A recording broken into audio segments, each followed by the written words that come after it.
Hai semuanya. Berjumpa lagi bareng Mimin Noba di sini. Mimin ucapkan terima kasih ya untuk para sobat Noba yang sudah memberikan support dan kesetiaannya sampai sejauh ini. Dan juga Mimin tidak akan bosan-bosan minum pil Tika Dewa agar terus kerja membawakan episode-episode berikutnya dari BTTH Keabadian Kaisar. Pokoknya jangan bosan-bosan untuk terus mengikuti kelanjutannya. Kalau tidak, Mimin akan membuat kalian tidak bisa tertawa atau menangis. Let's go, mari kita masuk ke dalam ilusi seni radionya.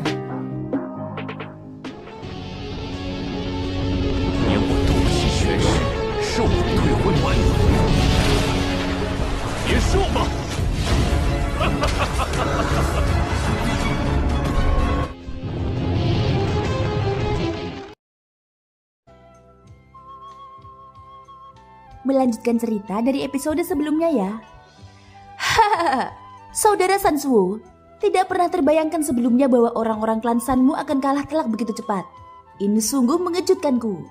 Mungkinkah orang-orang klan Sanmu hanya memiliki sedikit kekuatan? Namun sejauh yang ku tahu, orang ini juga seorang bandi bintang 9 bukan? Bagaimana mungkin dia bisa selemah ini? Mungkinkah orang-orang klan Sanmu telah meningkatkan kekuatan mereka secara paksa melalui penggunaan pil obat? Baying mengangkat dagunya dan menunjuk Sanhuo di lubang besar sambil berbicara dengan senyum dingin. Mendengar kata-kata ini, ekspresi wajah hijau baja Sanhuo langsung berubah muram. Tangannya yang tertutup lengan bajunya tiba-tiba mengepal. Seluruh tubuhnya gemetar hebat, tidak mampu menahan amarahnya. Pada saat ini Baying sekali lagi tertawa terbahak-bahak. Kata-kata di mulutnya seolah menasehatinya. Saudara Sanhuo, aku tahu bahwa klan Sanmu adalah yang terlemah di antara keempat klan besar. Namun caramu ini sungguh sangat tercela. Cara ini hanya akan merugikan klan Sanmu di masa depan. Saudara San, sebaiknya kau dengarkan nasihat kakak laki-laki ini. Sebaiknya kau segera berhenti menggunakan cara-cara curangmu itu, ucap Baying sembari tertawa terbahak-bahak. Sudut mulutnya terangkat membentuk senyum dingin. Ekspresi di matanya penuh dengan ejekan. Di sisi lain, Sansuo mendengar kata-kata ini dari mulut Baying. Kemarahan di hatinya melonjak. Doki yang telah ditekan dalam tubuhnya juga mulai melonjak tak terkendali saat ini. Tiba-tiba dengusan dingin keluar dari hidung Sansuo. Pada saat yang sama tangan di balik lengan bajunya akhirnya terayun keluar dengan keras. Doki yang agung itu seperti gelombang yang menyembur keluar dari telapak tangannya dan menyapu ke segala arah. Ekspresi Baying berubah saat melihat ini. Meskipun dia tidak takut pada Sansuo, dia tidak ingin berkonflik dengannya saat ini. Kalau tidak, jika dua klan besar lainnya mengetahui hal ini, mereka akan ikut campur. Saat itu jika klan Bai benar-benar bertarung dengan klan San, dua klan lainnya hanya akan menonton dari pinggir. Ini bukan hal yang baik. Bagaimanapun, klan Zuo dan Huo jauh lebih kuat dari mereka. Begitu klan San dan Bai bertarung, mereka akan kalah dari dua klan lainnya di masa depan. Baying tanpa sadar menyipitkan matanya saat memikirkan hal ini. Doki dalam pusaran tubuhnya diam-diam beredar saat ini, bersiap menghadapi Sansuo. Namun ternyata Daukin Sansuo itu berubah menjadi tombak panjang. Akhirnya tombak itu turun dari langit dan menusuk tanpa ampun ke dalam lubang besar di bawah, di dada Sanhuo yang sudah tak sadarkan diri. Kekuatan yang menakutkan itu langsung menusuk tubuh Sanhuo jauh ke dalam tanah. Setengah dari tombak Dauki yang panjangnya lebih dari 100 kaki juga tertusuk kuat ke tanah. Melihat ke bawah dari permukaan, orang tidak bisa lagi melihat tubuh Sanhuo. Hanya ada genangan darah segar yang berceceran, mewarnai tanah di sekitarnya menjadi merah. Sudut mulut Baying terangkat membentuk senyum dingin. Awalnya ia menyipitkan matanya sambil melirik Sansuo. Setelah itu pandangannya beralih dan melihat sekeliling halaman. Benar saja, saat tatapan Baying tertuju pada beberapa pengawal klan San yang menjaga halaman, ekspresi mereka berubah. Kemungkinan besar mereka juga terkejut dalam hati. Mereka tidak pernah menyangka pemimpin klan mereka akan menyerang anggota klannya sendiri. Selain itu dari penampilannya yang marah, bahkan jika Sanhuo memiliki kekuatan untuk membantah lebih awal, kemungkinan besar dia tidak akan memiliki kesempatan untuk bertahan hidup di bawah serangan ganas ini. Klan Sanku tidak membuang sampah sembarangan. Klan Sanku tidak membutuhkan kekuatan yang bergantung pada pil obat untuk mengumpulkan kekuatan. Kami pasti tidak akan membiarkan orang seperti itu ada. Wajah Sansuo tampak dingin saat dia berbicara dengan suara dalam. Baying tidak dapat menahan diri untuk tidak mengangkat alisnya saat melihat ini. Dia tidak pernah menyangka Sansuo benar-benar akan mengatakan hal seperti ini. Semua amarahnya dicurahkan kepada Sanhuo yang sudah tidak mungkin hidup lagi. Ini dapat dianggap sebagai penyelamatan nama baik klan Sannya. Jika tidak, Jika Baying menyebarkan masalah ini di masa mendatang, klan Sannya bahkan tidak akan memiliki kekuatan untuk membantah. Tak lama kemudian, kaki San Suo tiba-tiba menghentak tanah dan seluruh tubuhnya langsung terangkat ke udara. Aura mengerikan meletus dari tubuhnya saat teriakan keras keluar dari mulutnya. San Yan, San Liang, pergilah, tangkap Xiaoyan untukku. Apapun yang terjadi, dia telah membunuh salah satu anggota klan Sanku. Hari ini, dia tidak boleh dibiarkan meninggalkan tempat ini. Seketika itu juga, ekspresi para bandi bintang 9 dari klan San sedikit berubah saat mendengar perintah klan mereka. Perlu diketahui bahwa mereka baru saja menyaksikan Xiaoyan membunuh seorang bandi bintang 9 dengan satu pukulan. Sekarang setelah San Suo memerintahkan mereka untuk menyerang, para bandi bintang 9 dari klan San sedikit banyak merasa gugup di dalam hati mereka. Lagi pula mereka tidak ingin berakhir dalam kondisi yang sama seperti San Huo. Hahaha, ketua klan San, tampaknya klan Sanmu benar-benar tidak berdaya. Dengan begitu banyak bandi bintang 9, kau bahkan tidak berani berhadapan dengan satupun bandi bintang 6. Pada saat ini Baying sengaja mengejek dan mencemooh. Dia sekali lagi menatap ke arah Bayi. Menyadari tatapan Baying, ekspresi Bayi tidak bisa tidak berubah. Sebuah firasat buruk dengan cepat melonjak dari lubuk hatinya. Jika klan Bayi mempunyai kemampuan, kenapa kau tidak membiarkan Bayi pergi dulu? Ucap San Suo. Hahaha, itulah yang ada di pikiranku. Lagi pula, kekuatan anggota klan Baiku diperoleh melalui kultivasi yang mantap. Tidak seperti beberapa. Di akhir kata-katanya, Baying sengaja berhenti sejenak sebelum mengangkat matanya. Dengan senyum di wajahnya, dia berkata kepada Bayi. Bayi, sebagai anggota klan Bai, pemimpin klan ini sangat menghargaimu. Sebaiknya kau tidak mengecewakan pemimpin klan ini. Mendengar ini, Bayi sedikit terkejut. Meskipun dia ingin mengatakan sesuatu, pada akhirnya dia tidak berdaya untuk membantah. Bagaimanapun, orang di depannya adalah pemimpin klan Bai-nya. Kata-katanya adalah sesuatu yang tidak dapat dibantah oleh siapapun di klan Bai. Jangan khawatir, aku tahu Xiaoyan sangat kuat. Jadi tidak peduli apapun, selama kau berani melawannya, terlepas dari menang atau kalah, setidaknya kau tidak akan kehilangan muka di hadapan klan Bai. Setelah tawanya terdengar, Baying sengaja atau tidak sengaja melirik San Suo. Ejekan di matanya semakin dalam. Pada saat yang sama, ini membuat San Suo semakin marah. Mendengar ini, Bayi mengangguk tanpa daya. Meskipun hasilnya tidak berubah, setidaknya Baying telah memberinya alasan untuk bernafas. Ini membuat Bayi merasa sedikit lebih santai. Meskipun dia tidak yakin apakah dia bisa menghadapi Xiaoyan, Bayi yakin bahwa selama dia mau, tidak akan mudah bagi Xiaoyan untuk menghadapinya. Lagi pula dengan San Huo sebagai contoh, Bayi hanya akan lebih berhati-hati saat menghadapi Xiaoyan. Bayi mengangguk dengan berat. Baru kemudian dia menghirup udara dalam-dalam. Kakinya tiba-tiba menghentak tanah. Seketika pecahan-pecahan batu pecah dan tubuh Bayi melesat cepat ke langit seperti bola meriam yang baru saja ditembakkan. Matanya berputar, melompati kerumunan yang berkerumun di langit, dan mendarat di tubuh Xiaoyan yang telah berubah menjadi dewa raksasa. Xiaoyan tampaknya merasakan tatapan yang mengarah ke sana. Tubuhnya tiba-tiba berbalik. Pada saat yang sama, saat ia menakuti kerumunan di sekitarnya, sepasang mata emas terang langsung mendarat di tubuh Bayi. Xiaoyan mengabaikan orang-orang di sekitarnya. Matanya yang tajam menatap Bayi saat dia berbicara dengan nada yang tegas. Orang yang meninggalkan pavilion tadi itu kamu kan? Bayi tidak berkomentar saat mendengar ini. Pada saat yang sama, sebuah pikiran terlintas di hatinya. Doki di dalam tubuhnya segera beredar ke seluruh tubuhnya. Dengan suara hembusan, doki putih pekat muncul dari permukaan tubuh Bayi seperti sekumpulan api. Suhu tempat itu juga berangsur-angsur naik saat doki melonjak keluar dari tubuh Bayi. Oh, afinitas api doki ya? Jejak keterkejutan tanpa sadar melintas di mata Xiaoyan saat dia melihat ini. Dia belum pernah melihat doki afinitas api yang bisa berubah menjadi warna putih pekat. Bayi hanya mendengus dingin dengan ekspresi serius. Tubuhnya tiba-tiba bergerak. Saat api melayang, tubuhnya menghilang dari tempatnya. Pada saat yang sama, ekspresi sebagian besar ahli bandi yang hadir sedikit berubah. Kekuatan Bayi bahkan lebih besar jika dibandingkan dengan San Huo. Paling tidak, Bayi tidak bergantung pada objek eksternal untuk meningkatkan kekuatannya. Tangan api misterius. Dalam sekejap mata, Bayi telah melewati kerumunan dan dengan cepat tiba di depan Xiaoyan. Dia melambaikan tangannya yang besar dan doki putih pekat dengan cepat menggumpal di telapak tangannya. Tubuhnya berputar di udara dan telapak tangannya menghantam dada Xiaoyan dengan keras. Dilihat dari kejauhan, Bayi saat ini seperti burung pipit dan manusia jika dibandingkan dengan Xiaoyan. Perbedaan ukuran antara keduanya sulit dibayangkan. Orang yang menyerang lebih dulu sebenarnya adalah Baye. Melihat Baye saat ini, rasa takut di matanya sudah berkurang lebih dari setengahnya. Dia juga mengerti bahwa ketika berhadapan dengan seorang ahli seperti Xiaoyan, rasa takut hanya akan membuatnya berada dalam posisi yang kurang menguntungkan. Terlebih lagi pada jarak sedekat itu, Baye berpikir bahwa Xiaoyan yang telah berubah menjadi tubuh kaca King Kong pasti akan sedikit lambat. Pada saat ini dia tiba-tiba tiba di depan Xiaoyan. Bahkan dengan reaksi Xiaoyan, akan sulit baginya untuk segera melancarkan serangan. Selama kecepatannya cukup cepat, tidak akan mudah bagi Xiaoyan untuk melukainya. Sayangnya pemikiran Baye jelas salah. Badan kaca King Kong telah menemani Xiaoyan selama bertahun-tahun. Xiaoyan sangat ahli dalam menggunakannya. Kelemahan badan kaca King Kong telah sepenuhnya ditutupi oleh kekuatan absolut Xiaoyan. Oleh karena itu tindakan Baye sama sekali tidak berguna di mata Xiaoyan. Pikiranmu tidak buruk. Sayangnya, kamu masih terlalu lambat. Dengan sedikit senyum di mulutnya, Xiaoyan mengepalkan tangan kanannya dengan keras.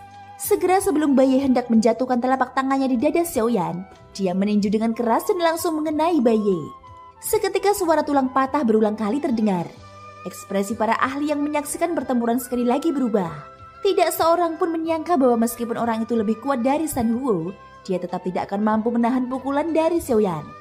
Orang ini benar-benar menakutkan. Apakah dia benar-benar manusia? Kekuatan fisik yang menakutkan seperti ini, bahkan binatang ajaib yang mengususkan diri dalam melatih tubuh fisik mereka, mungkin tidak dapat dibandingkan dengannya. Sementara semua orang terkejut di dalam hati mereka, tubuh Baye terlempar oleh pukulan Xiaoyan. Doge mengalir keluar dan tubuh Baye dengan paksa berhenti di udara dengan susah payah. Setelah berhenti sejenak, Baye langsung merasa seolah-olah tubuhnya akan hancur. Rasa sakit yang hebat terpancar dari seluruh tubuhnya. Rasa sakit yang hebat semacam ini tidak terlalu berpengaruh meskipun ia menggunakan dogi untuk menekannya. Sialan, kekuatan sejati orang ini jauh lebih besar dari ini. Baye bergumam dalam hatinya. Pada saat yang sama dia tanpa sadar mengalihkan pandangannya ke Baye yang di kejauhan. Pada saat ini hanya dia yang bisa memutuskan apakah dia harus tinggal atau pergi. Baye, aku akan menyerahkan wajah klan Bai di tanganmu. Tahan dia. Selama kau bisa menahannya selama 1 jam lagi, kau akan bisa beristirahat saat itu. Begitu kita kembali ke klan, aku akan menghadiahkanmu 2 pil obat tingkat 3. Bai Ying menyampaikan suaranya kepada Baye dengan ekspresi serius saat dia melihat tatapan Baye ke arahnya. Mendengar ini, dengan godaan pil itu, perasaan berapi-api segera muncul di hati Baye. Pil tingkat ketiga. Bahkan jika dia menghabiskan semua sumber daya klannya, dia paling banyak hanya bisa mendapatkan 1. Namun dia tidak pernah menyangka bahwa ketua klannya benar-benar akan menawarkan 2. Tatapan Baye beralih dan sekali lagi tertuju pada Xiaoyan. Kedalaman matanya dipenuhi dengan panas yang membara. Dia benar-benar berusaha sekuat tenaga demi 2 pil obat tingkat 3 itu. Xiaoyan, lagi. Tubuh Baye tiba-tiba bergerak dengan teriakan marah. Dia mengabaikan luka-luka di tubuhnya dan menghindar beberapa kali di udara sebelum tiba di belakang Xiaoyan. Dia melambaikan tangannya dan sebuah pedang lebar segera mendarat di tangannya. Doge berkumpul dan pedang lebar itu memancarkan cahaya putih yang menyilaukan di bawah penutup doge putih yang pekat. Pada saat yang sama, suhu di area itu sekali lagi meningkat. Tebasan pedang berkobar. Pedang lebar itu dengan cepat turun setelah teriakan marah terdengar. Saat Xiaoyan menyerang, pedang lebar itu mendarat tanpa ampun di punggung Xiaoyan. Tubuh Baye kembali bersinar setelah serangan itu mendarat. Tubuh Xiaoyan berdiri tegak di udara. Kedua tangannya terus melambai saat ia menerima banyak sekali doskill yang dilepaskan Baye. Wajah semua orang yang melihat kejadian ini dipenuhi dengan keterkejutan.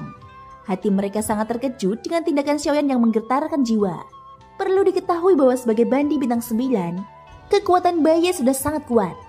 Jika dia menambahkan berbagai macam doskill kelas D, begitu dia menggunakannya, tidak akan berlebihan untuk menggambarkan kekuatan mengerikan yang dapat menghancurkan dunia. Akan tetapi pada saat ini ketika berhadapan dengan teknik do kelas D yang dapat menyebabkan ekspresi semua bandi berubah, Xiaoyan sebenarnya mengandalkan kekuatan fisiknya dan keangkuhan tubuh kaca King Kong untuk menghancurkannya dengan paksa. Emosi di hati setiap orang yang hadir telah mencapai tingkat yang tak terlukiskan. Saat mereka secara pribadi menyaksikan pemandangan di hadapan mereka, mereka bahkan meragukan apakah Xiaoyan di hadapan mereka benar-benar manusia. Apakah dia benar-benar hanya seorang bandi bintang 6? Pedang lebar itu menari-nari di langit. Banyak sekali teknik dao yang sangat menakutkan dilepaskan sepenuhnya oleh kekuatan bandi bintang 9 Baye. Dalam waktu singkat, Baye dapat dikatakan telah melepaskan semua teknik yang telah dipelajarinya dalam hidupnya. Lebih dari selusin doskil yang kuat ditembakkan dengan sembarangan dari tangan Baiye. Selain sebagian dari mereka yang diblokir oleh Doki Xiaoyan, sebagian besar dari mereka diblokir oleh Xiaoyan menggunakan metode yang paling keras. Mengandalkan tubuh King Kongnya, dia praktis menghancurkan doskil kelas D dengan satu pukulan. Tidak peduli seberapa keras Baiye berusaha melepaskan keterampilan Dounya. Tidak peduli seberapa gila Doki dalam tubuhnya menyembur keluar. Pada akhirnya yang diterimanya tetaplah pukulan biasa Xiaoyan. Di hadapan pukulan Xiaoyan, seolah-olah semua serangannya tidak ada gunanya. Percikan api berterbangan ke segala arah. Pedang lebar itu sekali lagi menghantam lengan Xiaoyan dengan keras. Namun hasilnya adalah Xiaoyan menggoyangkannya dengan kuat. Saat kekuatan besar itu mengalir keluar, pedang lebar itu terlempar dengan keras. Bahkan tubuh Baiye terlempar ke belakang tanpa terkendali. Melihat kejadian ini, hati orang-orang di luar medan pertempuran kembali terguncang. Mereka tidak tahu sudah berapa kali Xiaoyan menghempaskan Baiye. Namun ada satu hal yang sangat jelas di hati setiap orang. Bahkan hingga saat ini, dalam proses pertarungan itu, Xiaoyan sebagai tokoh utama masih belum menggunakan satupun doskil.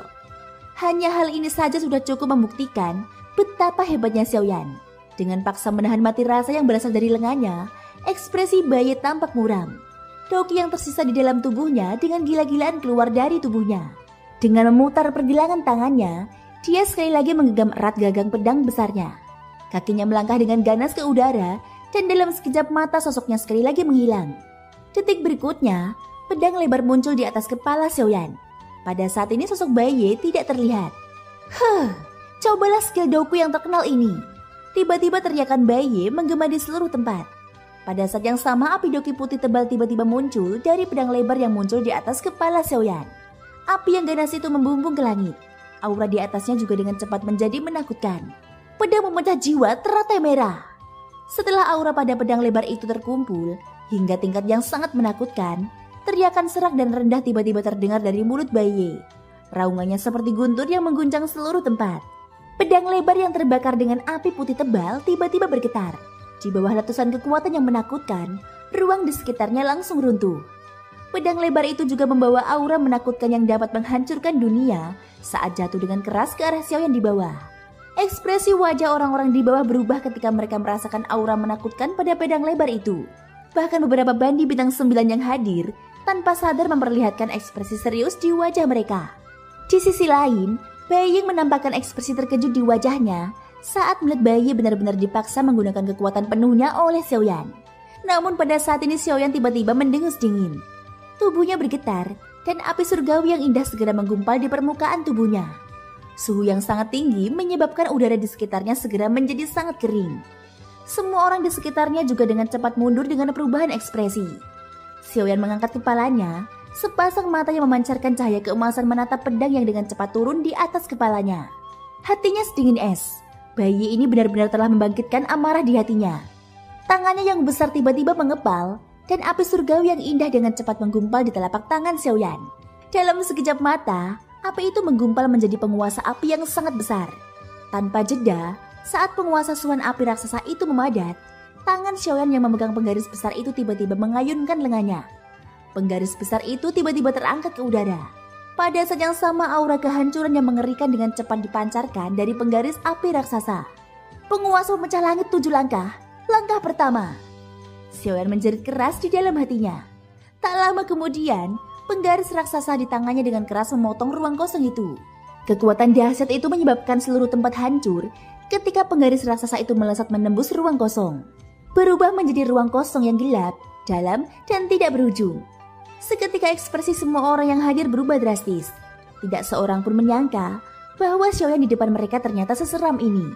Lambaian tangannya yang acak ternyata adalah keterampilan Dou kelas D. Orang ini, apakah dia benar-benar hanya bandi? Dia memang elit bandi, namun kekuatan yang dimilikinya jauh melampaui bandi biasa. Terlepas dari apakah itu tingkat kondensasi Douki dalam tubuhnya atau pemahamannya tentang keterampilan Dou, semuanya telah mencapai puncaknya. Sangat berbahaya menjadi lawan orang seperti itu, kecuali seseorang memiliki keyakinan untuk membunuhnya. Jika tidak, begitu dia menjadi iblis tua, tidak seorang pun di seluruh wilayah barat akan menjadi tandingannya. Mampu membuat 4 sekte besar bekerja sama untuk memburunya, dia benar-benar bukan seseorang yang bisa dibandingkan dengan orang biasa. Dia sudah memiliki kekuatan tempur yang menakutkan seperti itu. Begitu dia mencapai level Dodi sejati, bukankah dia akan mampu melawan para ahli ranah transformasi asal? Beberapa ahli Dodi yang menyaksikan pertempuran dari jauh tidak dapat menahan diri untuk tidak mendecakkan lidah mereka karena takjub. Xiaoyan di hadapan mereka jauh lebih menakutkan daripada yang mereka bayangkan. Bahkan mereka merasa sulit untuk mempercayai bahwa seorang bandi bintang 6 dapat meletus dengan kekuatan yang demikian besar. Orang dari klan bayi ini akan dikalahkan. Seorang ahli Dodi menatap penggaris raksasa yang diayunkan Xiaoyan. Dia merasakan kekuatan penghancur yang sangat menakutkan di dalamnya. Bahkan dengan keteguhan mentalnya, dia tidak bisa menahan diri untuk tidak sedikit mengernyit. Tak lama kemudian, pada saat berikutnya cahaya penggaris yang cemerlang keluar dari penggaris raksasa yang menyala-nyala itu. Kemanapun ia lewat, ruang dalam radius 100 mil akan langsung runtuh. Semua orang di luar medan perang dengan cepat mundur pada saat ini. Tidak seorang pun ingin terpengaruh oleh kekuatan yang menakutkan ini. Di kejauhan, Baying menyipitkan matanya sambil menatap Xiaoyan dengan seksama. Keterkejutan di hatinya bahkan lebih tak terbayangkan. Bahkan dia tidak menyangka bahwa seorang bandi seperti Xiaoyan akan begitu kuat. Adapun San Suwu di sampingnya, selain senyum dingin, ada ekspresi yang lebih serius di wajahnya. Hanya sedikit orang yang bisa diperlakukan seperti itu olehnya.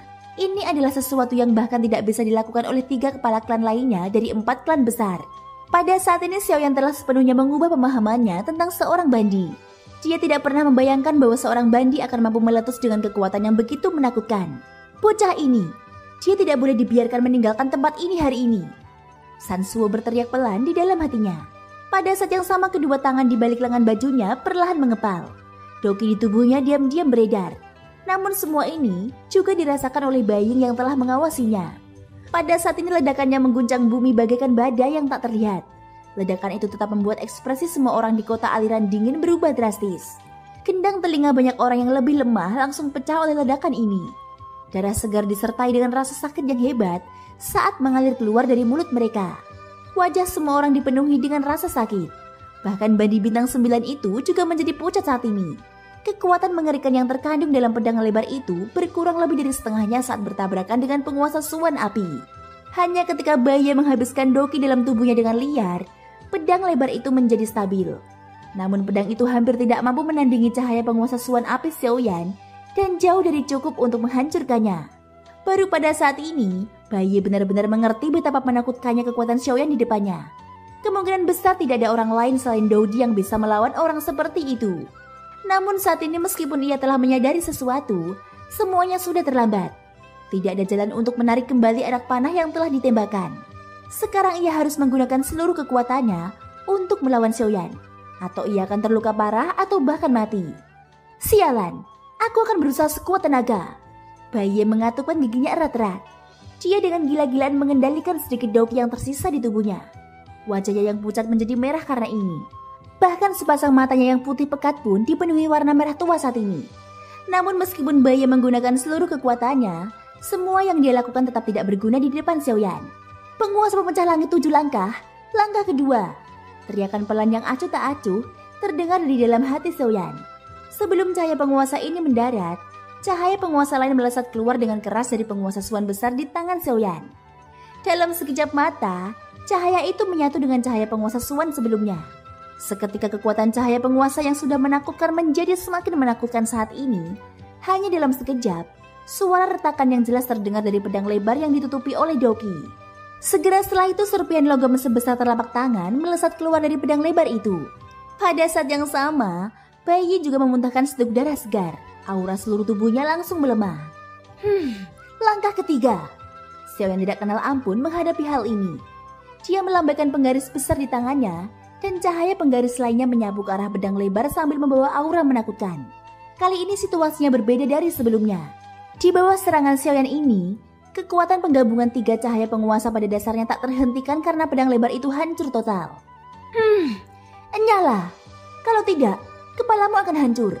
Pada saat ini kata-kata dari mulut Xiaoyan bergema di benak semua orang. Hati semua orang dipenuhi dengan keterkejutan dan kengerian. Xiaoyan perlahan mengembuskan nafas. Baru kemudian dia berbalik. Pandangannya tanpa sadar melirik Baying dan San Suwu yang berdiri di ruang kosong yang jauh, jantungnya tanpa sadar mendegang. Mereka berdua adalah elit Dodi sejati. Begitu mereka menyerang, Xiaoyan tidak akan bisa lari kemanapun. Dia telah menghabisi San Huo sebelumnya, hanya untuk mengintimidasi sekelompok orang di sekitarnya. Jika ini terus berlanjut, itu tidak akan menjadi hal yang baik bagi Xiaoyan. Xiaoyan tidak peduli dengan Bai Ye. Tatapannya tanpa ampun menyapu orang-orang di sekitarnya. Siapapun yang menatap Xiaoyan tanpa sadar mundur dengan tubuh gemetar. Xiaoyan melirik mereka dengan dingin sebelum berbalik. Dia menginjak ruang kosong dan terbang keluar dari kota aliran dingin. Melihat ini, ekspresi di mata Bai Ying yang berdiri di ruang kosong sedikit berubah. Dia tidak ingin Xiaoyan melarikan diri saat ini. Dia perlu memikirkan cara untuk menghentikannya. Tatapan Bai Ying beralih saat dia memikirkan hal ini. Dia buru-buru menatap Bai Ye. Sayangnya, yang terakhir sudah menjadi anak panah di ujung lintasannya. Mustahil baginya untuk memiliki kekuatan untuk menghentikan Xiaoyan. Hal ini tanpa sengaja membuat Bai Ying merasa tidak berdaya di dalam hatinya. Waktunya tidak tepat.